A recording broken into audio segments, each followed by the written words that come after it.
बिस्मिल्लाहिर्रहमानिर्रहीम। अस्सलाम वालेकुम माय डियर स्टूडेंट। आज का जो हमारा टॉपिक है वो है लाइफ। तो ये पहले मैं आपको बताता चलूँ कि ये मुख्तलिफ तरीके से बोर्ड पेपर में ये क्वेश्चन आ सकता है। कई दफ़ा ये शार्ट क्वेश्चन आया हुआ है कि define the life, what is life. तो और कई दफ़ा ये शार्ट क्वेश्चन आया हुआ है give the 4 characteristic of life. ये कई तरह के शार्ट क्वेश्चन आए हुए हैं, लेकिन मैं तो ये भी कहता हूँ कि ये लॉन्ग क्वेश्चन भी आ सकता है, क्योंकि ऑलमोस्ट इसकी जो है वो 10 जो है वो कैरेक्टरिस्टिक लिखी हुई है लाइफ की, एक उसकी डेफिनेशन है। तो ये लॉन्ग क्वेश्चन भी आ सकता है। तो ये इंपॉर्टेंट टॉपिक है। तो सबसे पहले हम लाइफ को डिफाइन करते हैं। Definition of life for a biologist is a set of characteristic. Biologist जो है वो लाइफ को किस तरीके से डिफाइन करता है, is a set of characteristic. ये पूरा खुसूसियात का एक सेट है that distinguish living organism. Distinguish का मतलब यहाँ पे के अलग करता है, फर्क करता है। That distinguish living organism from non living object, जो कि लिविंग ऑर्गेनिज्म को, जिंदा जानदारों को नॉन लिविंग थिंग से, नॉन लिविंग ऑब्जेक्ट से अलग करता है। कौन अलग करता है? वो सेट ऑफ कैरेक्टरिस्टिक्स जो हैं, जो इसमें खुसूसियात हैं लाइफ की, वो ऐसी लाइफ हैं, वो ऐसी खुसूसियात हैं कि जो कि लाइफ को, जो कि जिंदा जानदारों को नॉन लिविंग ऑब्जेक्ट से अलग बनाती हैं। जिस तरह देखें ना, अब मैं जानदार हूं, मेरे अंदर खुसूसियात हैं, ठीक है, लेकिन यहाँ पे ये बोर्ड है, ये नॉन लिविंग है। अगर ये मेरी सारी खुसूसियात अगर इसके अंदर निकाल के इसके अंदर डाल दी जाए तो ये जानदार बन जाएगा। अगर मेरे अंदर से, याद रखें, मेरे अंदर ये जो सारी खुसूसियात हैं लाइफ की, अगर ये सारी खुसूसियात निकाल दी जाए तो मैं डेड हो जाऊंगा। तो जो ये याद रखना है स्टूडेंट, ये जो ब्रैकेट में उसमें लिखा हुआ है ना, नॉन लिविंग ऑब्जेक्ट के सामने ब्रैकेट के अंदर उसमें लिखा हुआ है including dead organism, including dead organism. तो डेड ऑर्गेनिज्म को भी वो नॉन लिविंग ऑब्जेक्ट में शामिल करता है। ये स्पेशल पॉइंट है, आपको याद रखना है कि जो डेड ऑर्गेनिज्म है उसको बायोलॉजिस्ट किस में रखता है? नॉन लिविंग के अंदर। तो ये एक लाइफ ऐसा सेट ऑफ कैरेक्टर है, सेट ऑफ कैरेक्टरिस्टिक है, जो कि इसको सेपरेट करती हैं, अलग करती हैं किसी नॉन लिविंग ऑब्जेक्ट से, या फिर आप कह लेंगे डेड ऑर्गेनिज्म से। कैरेक्टरिस्टिक ऑफ लाइफ, इसके बाद है जी कैरेक्टरिस्टिक ऑफ लाइफ। नंबर 1, ये हाईली ऑर्गेनाइज होती है। अब हाईली ऑर्गेनाइज का मतलब स्टूडेंट आपने समझना है कि हाईली ऑर्गेनाइज किसको कहते हैं। यानी ऑर्गेनाइज कहते हैं ना मुनज़्ज़म को, हाईली बहुत ज्यादा मुनज़्ज़म है। ये जो जानदार है या जो लाइफ है, ये बहुत ज्यादा मुनज़्ज़म होती है, बहुत ज्यादा ऑर्गेनाइज होती है। कैसे? जिस तरह आप कोई नॉन लिविंग ऑब्जेक्ट है, सपोज आप समझ लें कि एक चेयर है। चेयर की जो है आप कह लें कि 3 टांगे भी हो सकती हैं, ठीक है, 4 भी हो सकती हैं। इस तरह टेबल भी जो है वो मुख्तलिफ किस्म के बने होते हैं, ठीक है। मुख्तलिफ टेबल आपको मुख्तलिफ शक्लों में नजर आते हैं। ये नॉन लिविंग है। लेकिन लिविंग ऑब्जेक्ट आप देखें, अगर इंसान को देख लें कि ये 2 आंखें हमारे सामने लगी होती हैं, 2 कान साइड पे लगे होते हैं। अगर एक आंख ऊपर लग जाए तो ये क्या होगा? वो तो नॉर्मली नहीं होगा। तो इसलिए कहते हैं कि ये जो लिविंग ऑर्गेनिज्म है, ये जो लाइफ है, ये हाईली ऑर्गेनाइज होती है। ये क्या होती है? Highly organize. Number 2, complex entities. Entities कहते हैं चीजों को, कंप्लेक्स कहते हैं पेचीदा को। ये लाइफ जो है ये बहुत पेचीदा है। लाइफ जो है ये बहुत ही कंप्लेक्स है। जिस तरह आप देखिए ना, अगर बहुत सिंपल ऑर्गेनिज्म, जिस तरह एक बैक्टीरिया है, वो भी कह लेंगे, आप कह लेंगे लाखों, कई करोड़ एटम से मिलके बना हुआ है। तो ये जो सिंपल से सिंपल भी ऑर्गेनिज्म है, वो बहुत जो है वो क्या है? कंप्लेक्स है। नंबर 3, कंपोज ऑफ 1 और मोर सेल। ये एक सेल पे मुश्तमिल होते हैं या ज्यादा। अब एक सेल की अगर कोई आपसे पूछ ले स्टूडेंट कि कोई एक ऐसा जानदार बता दे जो एक सेल पे मुश्तमिल है, तो आप एग्जांपल दे दें बैक्टीरिया की। बैक्टीरिया जो है वो क्या है? यूनिसेलुलर है।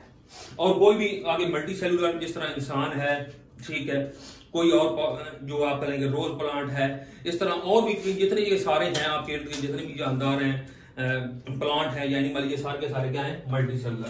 तो एक स्टूडेंट आपने बात याद रखनी है, जो 1 सेल वाले हैं ना, उनको कहते हैं यूनिसेलुलर। जो 1 सेल वाले हैं उनको क्या कहते हैं? यूनिसेलुलर। यूनिसेलुलर। और जो मोर सेल हैं, जो ज्यादा सेल पे मुश्तमिल होते हैं, बहुत ज्यादा सेल पे मुश्तमिल होते हैं, जिस तरह इंसान है, ये किस पे मुश्तमिल होते हैं? उसको क्या कहते हैं? Multi cellular. Multi cellular. इसके बाद number 4, contain genetic program of their characteristic. जितनी भी लिविंग ऑर्गेनिज्म के अंदर, जिंदा जानदारों के अंदर कैरेक्टरिस्टिक होती हैं, कैरेक्टर होते हैं, वो सारे के सारे उनका एक सारे का सारा एक जेनेटिक प्रोग्राम होता है। इस फिक्र से मुराद ये है, इस कैरेक्टर से मुराद ये है कि जितनी भी लिविंग ऑर्गेनिज्म के अंदर कैरेक्टर होते हैं उनको कौन कंट्रोल कर रहा होता है, उनके पीछे जीन होते हैं। जिस तरह आप देखें ना, हमने ये पहले क्वेश्चन किया था कि अगर ये क्वेश्चन किया जाए कि अगर इंसान की 2 आंखें क्यों हैं, ठीक है, तो आप उसका ये जवाब फिर दे सकते हैं क्योंकि इसको बनाने वाले जो जीन है वो 2 ही आंखें बना सकते हैं। 2 कान जो है बनाने वाले उनके पीछे जीन है, वो जीन जो है वो 2 कान ही बनाएंगे। आंखों के पीछे 2 आंखें बननी है, उनके 2 आंखों को ही बनाने वाले पीछे जीन मौजूद है। तो जो भी करेक्टर है, चाहे स्किन कलर है, हेयर कलर है, जो भी करेक्टर है, हर करेक्टर के पीछे एक जेनेटिक प्रोग्राम है, उनके पीछे जीन है, वो उनको जीन कंट्रोल करता है। Number 5, acquire and use energy.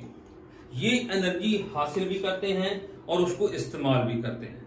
अब कोई भी जानदार है ना, आपको पता है कोई भी जानदार तो लोग उसको हर टाइम, आप कह के रेस्पिरेशन तो कोई भी जानदार है उसके अंदर 24 घंटे हो रहा होता है, तो हर वक्त उसको एनर्जी जरूरत होती है। अब वो ये एनर्जी स्टूडेंट किस शक्ल में लेता है, ये बात आपने याद रखनी है। ये जो एनर्जी है ये किस शक्ल में जानदार लेता है, फूड की शक्ल में। फूड की शक्ल में ये एनर्जी हासिल करता है। और फूड आप किसको कहेंगे, कोई भी वो चीज जिसके अंदर CH बॉन्ड हो, कौन सा बॉन्ड हो, CH बॉन्ड हो, उसको आप कहते हैं कि ये फूड है। और वो CH बॉन्ड फूटेंगे और एनर्जी मिलेगी। तो कोई भी स्टूडेंट चीज जिसके अंदर क्या हो, CH बॉन्ड, उसको आप फूड कह सकते हैं। ये फूड की डेफिनेशन याद रखना। अब यहां पे आप देखिए, मैं लिखता हूं वाटर H2O, तो ये फूड है नहीं, फूड क्योंकि इसके अंदर कोई CH बॉन्ड मौजूद नहीं है। तो कोई भी चीज, हर वो चीज जिसके अंदर CH बॉन्ड हो, उसको आप फूड कह सकते हैं। और वो जानदार जो है वो हासिल भी करते हैं और फिर आगे उसको इस्तेमाल भी करते हैं। मुख्तलिफ किस्म के जो उसके अंदर केमिकल रिएक्शन हो रहे होते हैं, उसके अंदर वो एनर्जी इस्तेमाल भी करता है। Acquire and use energy. इसके बाद number 6, carry and control numerous chemical reaction. Carry out and control numerous chemical reaction, यानी कि केमिकल रिएक्शन को चलाते भी हैं और उनको कंट्रोल भी रखते हैं। यानी हर वक्त बॉडी के अंदर केमिकल रिएक्शन, कोई भी जानदार है ना, हर वक्त उसके अंदर रिएक्शन तो हो रहे हैं, लेकिन ये भी बात स्टूडेंट बहुत ज्यादा अहम है कि उन जो रिएक्शन चल रहे हैं उनको कंट्रोल भी रखना है। यानी उनको अपनी मिकदार से ज्यादा भी नहीं होने देना और अपनी मिकदार से उनको कम भी नहीं होने देना। अब जिस तरह देखें ना, अगर ग्लूकोज की ब्रेकडाउन ज्यादा हो जाए, ग्लूकोज अपनी मिकदार से ज्यादा टूट जाए, तो जो शुगर लेवल है वो कम हो जाता है। अगर वो कम टूटता है तो शुगर लेवल ज्यादा हो जाता है और वो उसको पेशेंट को जो है वो डायबिटीज का शिकार हो जाता है, उसके ब्लड के अंदर जो है वो ग्लूकोज लेवल बढ़ जाता है। तो इस तरीके से जितने भी केमिकल रिएक्शन है उनको होना भी है, रिएक्शन का होना भी जरूरी है और उनको कंट्रोल रखना भी जरूरी है। और इस करैक्टर को स्टूडेंट कहते हैं मेटाबॉलिज्म। इसको क्या कहते हैं, मेटाबॉलिज्म। ये आपने याद रखना है जी, इसको क्या कहते हैं, मेटाबॉलिज्म। मेटा कहते हैं चेंज को, ठीक है ना। मेटा किसको कहते हैं, चेंज को। मेटाबॉलिज्म यानी इसमें आप कह रहे हैं कि जो रिएक्टेंट्स होते हैं वो चेंज हो रहे होते हैं किसमें, प्रोडक्ट के अंदर, इसलिए इसको मेटाबॉलिज्म कहते हैं कि जितनी भी बॉडी के अंदर सारे रिएक्शन हो रहे हैं उनको ओवरऑल क्या कहा जाता है, मेटाबॉलिज्म। फिर आगे इसकी 2 टाइप होती हैं, एक को कहते हैं एनाबॉलिज्म और एक को कहते हैं कैटाबॉलिज्म। इसके बाद student number 7, grow in size. जितने भी जानदार हैं उनका साइज जो है वो बढ़ता है, उनका साइज क्या है, बढ़ता है। जिस तरह आप देखें ना, पहले जो है आप अगर इंसान को ही देख लें तो पहले बहुत वो छोटा होता है, फिर उसका जो साइज है वो वक्त के साथ साथ बढ़ता रहता है। तो कोई भी जानदार है उसमें ग्रोथ होती है। Number 8, maintain a fairly constant internal environment. जितने भी जानदार हैं वो अपने अंदर के एनवायरनमेंट को कांस्टेंट रखते हैं। और स्टूडेंट इस करैक्टर को कहा जाता है होमियोस्टेसिस। इस करैक्टर को क्या कहा जाता है, नंबर 8 को क्या कहा जाता है जी, होमियोस्टेसिस। कि maintenance of internal condition from the harm the fluctuation in external environment, जितनी भी माहौल के अंदर तब्दीलियां हो रही हैं लेकिन जो अंदर वाला इंसान का माहौल है वो एक जैसा ही रहता है। तो इस कंडीशन को इस अपना कैरेक्टर को जो जानदार के अंदर पाया जाता है इसको क्या कहा जाता है, इसकी हेडिंग क्या बनेगी, homeostasis, maintain a fairly constant internal environment. Number 9, produce offspring similar to themselves. Offspring कहते हैं औलाद को, ऑफस्प्रिंग किसे कहते हैं, औलाद को। इस करेक्टर की स्टूडेंट हेडिंग बनेगी रिप्रोडक्शन, कि जितने भी जानदार होते हैं वो क्या करते हैं, रिप्रोडक्शन करते हैं। और वो जो औलाद जो ऑफस्प्रिंग पैदा करते हैं वो बिल्कुल उन जैसी होती है। नंबर 10, रिप्रोड्यूस क्या लिखा हुआ है, respond to change in their environment. अगर इनके माहौल में अगर कोई तब्दीली आ जाती है अगर माहौल में, तो ये रेस्पॉन्स करते हैं। ये क्या करते हैं, रेस्पॉन्स। स्टूडेंट इसकी हेडिंग बनेगी बिहेवियर। इसको आप क्या कहेंगे, ये हर ऑर्गेनिज्म का बिहेवियर है कि अगर कोई तब्दीली आती है, कोई भी एनवायरनमेंट के अंदर चेंज आती है, तो वो उसको क्या करते हैं स्टूडेंट, रेस्पॉन्स करते हैं।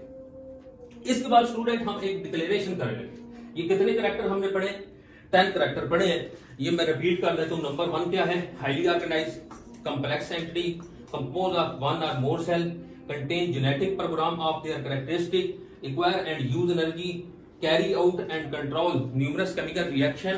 इसके बाद grow in size, maintain a fairly constant internal environment, produce offspring similar to themselves, और last pair respond to change in their environment। इसके बाद स्टूडेंट हम ये डिक्लेरेशन करने लगे। डिक्लेरेशन का मतलब क्या होता है, ऐलान करना। Any object possessing these characters simultaneously can be declared as a living organism and is an object for biology study।